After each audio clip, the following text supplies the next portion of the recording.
My channel. आज है Monday और मंडे मॉर्निंग में ही एक बहुत अच्छा काम हमारा निपट चुका है। तो कल हम लोग जब रिटर्न हो रहे थे ना डिश वॉशर बुक करके, उस टाइम पे एक हार्डवेयर की शॉप खुली थी। तो हमें जो सामान खरीदना था डिश वॉशर फिटिंग के लिए वो हमने कल ही ले लिया था। तो आज हमारी सोसाइटी का प्लम्बर आकर के वो जो भी फिटिंग उसे करनी थी वो उसने फिटिंग कर दिया है, पानी भी आ रहा है और सब ठीक है। तो मतलब सुबह सुबह ये सारा काम हो गया ना, तो हम निश्चिंत हो गए। चलिए ये फिट करवाया हमने और नीचे मैंने अभी कपड़ा रखा हुआ है क्योंकि वो पानी बहुत उसने गिराया तो ये पूरा गंदा हो गया और पूरा सीमेंट सीमेंट भी गिर गया है पूरा, पर कोई नहीं। तो यहाँ पे पानी का हमने कर दिया है और स्विच बोर्ड भी है, मैं आपको दिखा। ये जो आप प्लग पॉइंट देख रहे हैं ना, इसमें डिश वॉशर कनेक्ट हो जाएगा। ये 15 एम्पियर का होता है, पर स्विच ऑन ऑफ तो ऐसे कर नहीं पाएंगे क्योंकि डिश वॉशर के पीछे ये स्विच पड़ जाएगा। इसीलिए हमने पहले से क्या प्लान कर रखा था घर बनाते वक्त ही कि यहाँ पे कनेक्शन दे दिया प्लग पॉइंट के लिए। और ये जो ऊपर में आप यहाँ पे ये जो स्विच पॉइंट देख रहे हैं ना, एक एक्स्ट्रा स्विच पॉइंट है यहाँ पे, दो रेड वाले दिख रहे हैं आपको, उसमें एक ऐसा स्विच है जिसको ऑन करने से वो नीचे वाला ऑन हो जाएगा। तो बेसिकली हमने पहले से ये प्लानिंग कर रखी थी कि नीचे के साइड में उसका कनेक्शन देंगे, वो फिट करने का उसका वायर, पर ऑन ऑफ हम लोग जो है वो ऊपर से करेंगे वरना पीछे से तो करने में दिक्कत आती। तो ये थोड़ा सा प्लानिंग पहले से था डिश वॉशर के लिए। तो हमने पाइपलाइनिंग कनेक्शन और ये स्विच बोर्ड का कनेक्शन, ये दोनों चीजें दे रखी थी कि जब भी लगाना हो तब लगा लेंगे। अभी मुझे ना बहुत सारे क्वेश्चंस आते थे कि सोना आपने कभी मेड क्यों नहीं रखा, आप मेड रख लोगे तो आपका काम बहुत आसान हो जाएगा, तो क्यों नहीं मेड रखते हो, क्यों बर्तन खुद से करते हो, झाड़ू पोछा खुद से करते हो। तो चलिए आज मैं उसी के बारे में आपसे पहले डिस्कस कर लेती हूँ कि बहुत लोग पूछते थे और मैं बिल्कुल समझती हूँ कि पूछने वाली बात है कि क्यों ऐसा आप करते हो। लेकिन दिक्कत क्या है ना, मैं आपको बताती हूँ। जब मेरी शादी हुई थी ना, तो अच्छा पहले मैं जैसे एक बैकग्राउंड देती हूँ कि मेरे पूरे घर में, मतलब घर क्या, मैं तो पूरा खानदान ही बोल सकती हूँ, पूरे मेरे खानदान में ना मेरी तरह कोई भी खुद से काम नहीं करता है घर में। ठीक है, कोई भी नहीं करता है, चाहे मेरी कोई भी मामी हो, चाहे मेरी कोई भी मासी हो या चाची फुआ कोई भी हो ना। हमारे यहाँ क्या होता है ना, मोस्टली जो रिलेटिव्स हैं, मतलब मम्मी वाले जनरेशन के, वो लोग सब लोग बिहार में सेटल्ड है। सिर्फ एक मौसी है जो असम में रहती थी, पर अब वो भी वापस आ गई हैं, वो अब तो बैंगलोर में रहती हैं। तो सब लोग बिहार में रहता है। ठीक है, बिहार में क्या है ना, आई थिंक बिहार के और भी स्टेट्स में है कि हाउस हेल्प ना काफी इजीली मिल जाता है और काफी अफोर्डेबल होता है। तो वहां पे सिस्टम ये होता है ना कि एक के घर में थोड़ा सा भी वेल टू डू फैमिली है, थोड़ा सा भी अगर अच्छी फैमिली है, तो एक नहीं 3-4 आपको हाउस हेल्प मिल जाएंगे। और ये कोई शो ऑफ के लिए वहां पे नहीं करता है, वहां पे बहुत एक आम मतलब चीज है ये, बहुत सारा हाउस हेल्प रखना। ठीक है, जो लोग नहीं बिहार गए उनको नहीं पता होगा, पर जो लोग हैं वो समझ रहे होंगे, बहुत ही कॉमन है। तो मेरा जो बैकग्राउंड रहा है ना, उसमें कोई कुछ काम नहीं करता है क्योंकि घर में इतने इजीली सब मिलते हैं। लेकिन मैं ना, मुझे क्या हुआ, जब मैंने शादी करके मैं आई तो मैंने स्टार्टिंग, मेरे भाई ने तो पहले ही बोल दिया कि रख लेना मेड, घर का काम करने में थोड़ा दिक्कत होगा। और ना हमारा वो रेंट का घर थोड़ा छोटा था, तो छोटे से घर में ना और झाड़ू पोछा करने में दिक्कत आती। तो उन्होंने मुझे सबसे पहले, जब हम लोग शिफ्ट हुए थे वहां पे, उन्होंने मुझे यही बोला था कि तुम ना जल्दी से एक हाउस हेल्प रख लेना, तुमसे घर का ये काम होगा नहीं। क्योंकि मैं तो हॉस्टल में रही हूँ हमेशा, तो मुझे तो उतना आदत था नहीं, तो मैंने रखा। ठीक है, स्टार्टिंग में। अब जब मैंने हाउस हेल्प रखा ना, वो बहुत एब्सेंट होती थी, मतलब बहुत ही ज्यादा एब्सेंट। और मैंने अपनी शादी के बाद भी कॉलेज किया। कॉलेज जाने का समय था मेरा कि मैं घर से निकल जाऊंगी 8:30 बजे। अब उस ना मेड को पता था कि जो दीदी है वो कॉलेज चले जाएंगी और भैया ऑफिस चले जाएंगे। तो वो क्या करती थी, वो जानबूझ के झूठ बोलती थी कि मतलब 8:30 तक नहीं आएगी, और जब मैं कॉलेज चली जाऊंगी नेक्स्ट डे अगर वो आती है तो मैं बोलूंगी तुम आई नहीं कल। तो बोलेगी दीदी हम तो आए थे, मैं तो आई थी 9 बजे, आप तो नहीं थे घर पे। मतलब वो फ्रिक्वेंटली ऐसा करने लगी थी, सोच के कि ये लोग तो कुछ बोलते नहीं है, बस टाल देते हैं। तो ऐसे ना 1-2 महीना हमने ट्राई किया, पर इतनी मुझे प्रॉब्लम होती थी ना, क्योंकि सारे बर्तन फिर मेरे कॉलेज से आने के बाद में मैं वॉश करना पड़ता था मुझे, तो मेरा काम ना और ज्यादा बिखरा रहता था।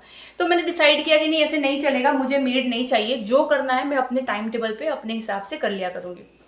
उसके बाद हमने हटा दी मेड। तो तब से जो मैंने मेड हटाई ना, मतलब 1-2 महीने ही रखी होगी, उसके बाद से जो मैंने हटाई तो मेरे को एक हैबिट हो गया कि मैं अपने टाइम पे करूँ। तो जैसे कॉलेज जाने से पहले मैं करीब 6:30 या 6:45 तक उठ जाती थी, मतलब हमेशा। उठने के साथ में मैं सबसे पहले क्या करती थी, दाल चढ़ाती थी। ठीक है, आई एम सॉरी थोड़ा लंबा ये वीडियो हो जाएगा, पर क्या करूँ, एक्सप्लेन करने के लिए समझाना तो पड़ेगा ना, बैकग्राउंड कैसा था, क्या करते थे, क्यों नहीं रखा मेड।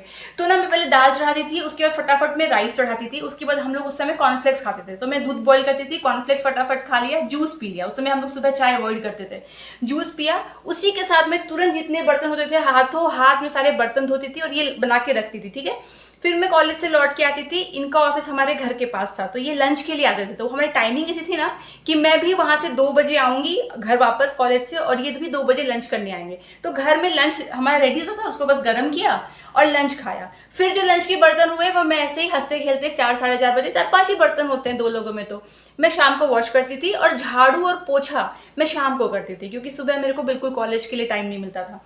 तो फिर मैं झाड़ू पोछा करती थी, और झाड़ू पोछा करने के बाद फिर रात का खाना बनाया। रात का खाना बनाते ही हाथों हाथ इन्होंने 2-4 प्लेट धो लिए, एक कुकर धो लिया, मैंने धो लिया, ऐसे करके ना हम मैनेज करने लगे। उसके बाद मेरा कॉलेज खत्म हो गया और मैं एमबीए तो कॉरेस्पॉन्डेंस ले लिया मैंने।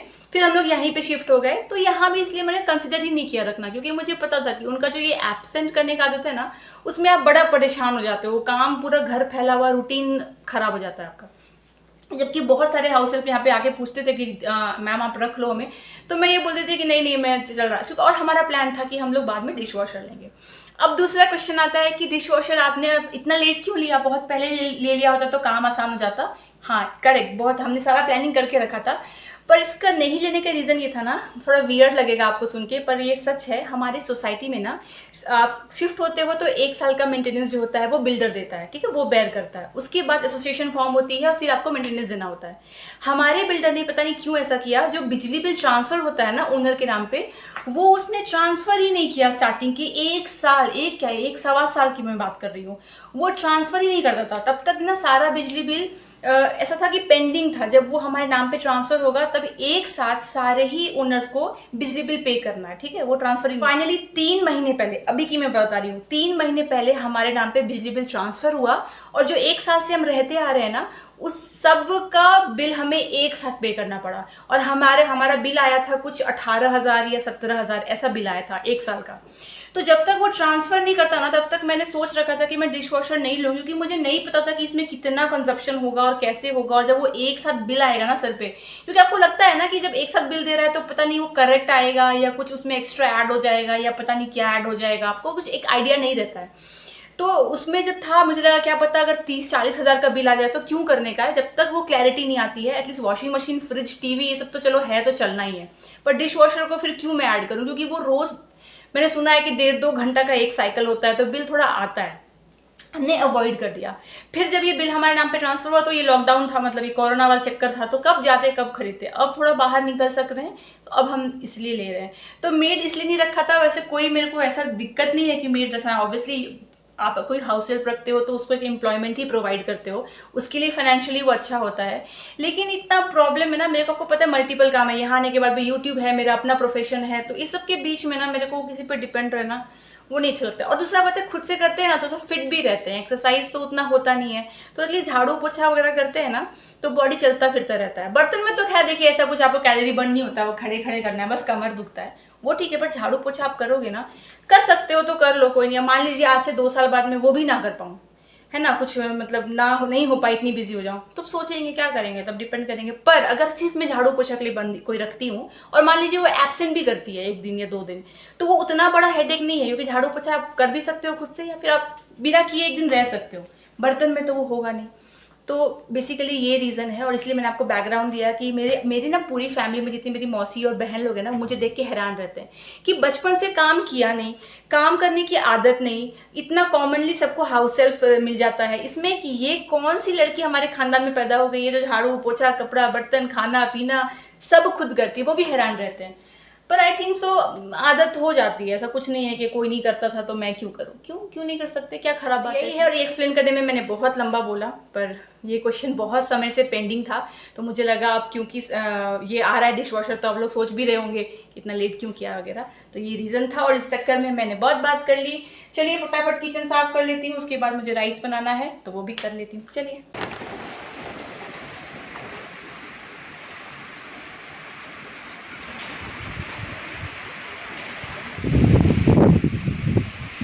इतनी ज़्यादा ठंड है ना, मैं आपको क्या बताऊँ, ऐसा लग रहा है जैसे कि नवंबर नहीं स्टार्ट होता है, नवंबर की स्टार्टिंग में जो ठंड होती है वैसी वाली ठंड है। पता है हम लोग ऐसे मौसम को बोलते हैं दोरस, हाँ, दोरस का मतलब होता है कि ऐसा मौसम जब ठंड अभी पड़नी शुरू भी नहीं हुई है और बारिश का सीजन जस्ट खत्म हो रहा है, उस बीच के पीरियड को दोरस बोलते हैं।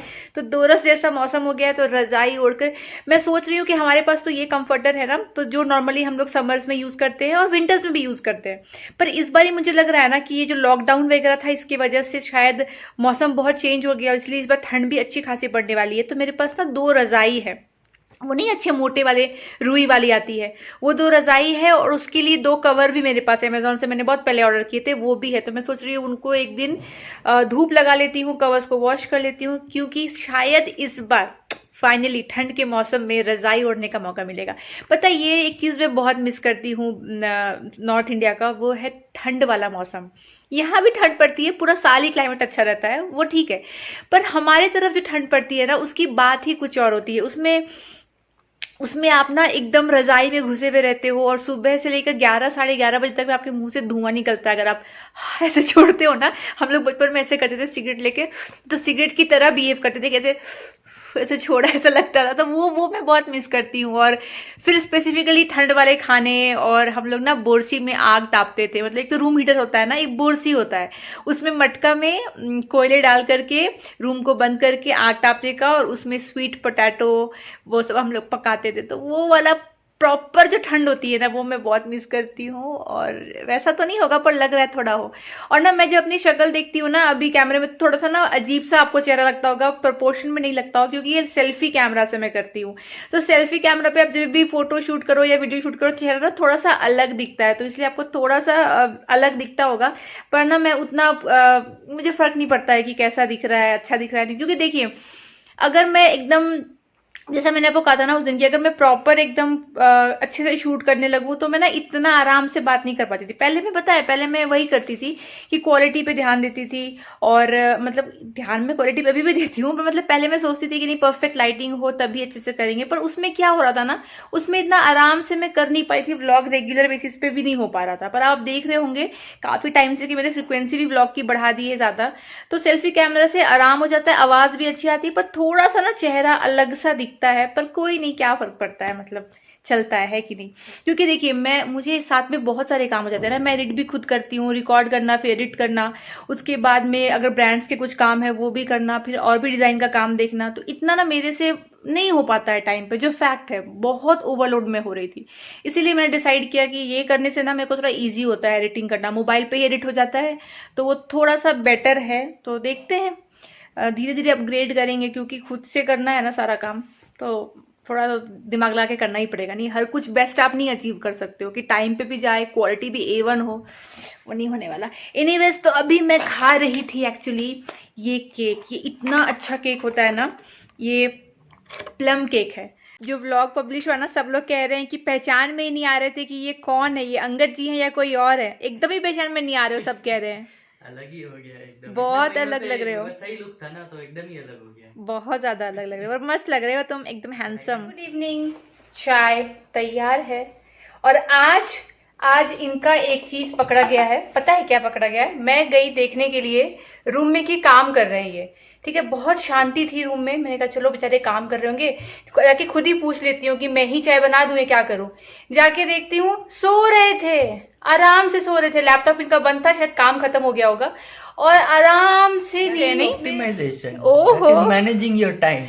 क्योंकि एकदम जब आवाज ना आए, कोई फोन कॉल नहीं है, कुछ नहीं है, मतलब कि सोना है ना, अंदर कान चल रहा और है। मैं सोचती रहती हूँ कि इतना आराम से काम कर रहे हैं। आज पकड़े गए। आपकी ये सिंसियर है आपके इस चमकते चेहरे का राज है आपका ये बीच बीच का पावर क्या बोलते हैं, ब्यूटी स्लीप।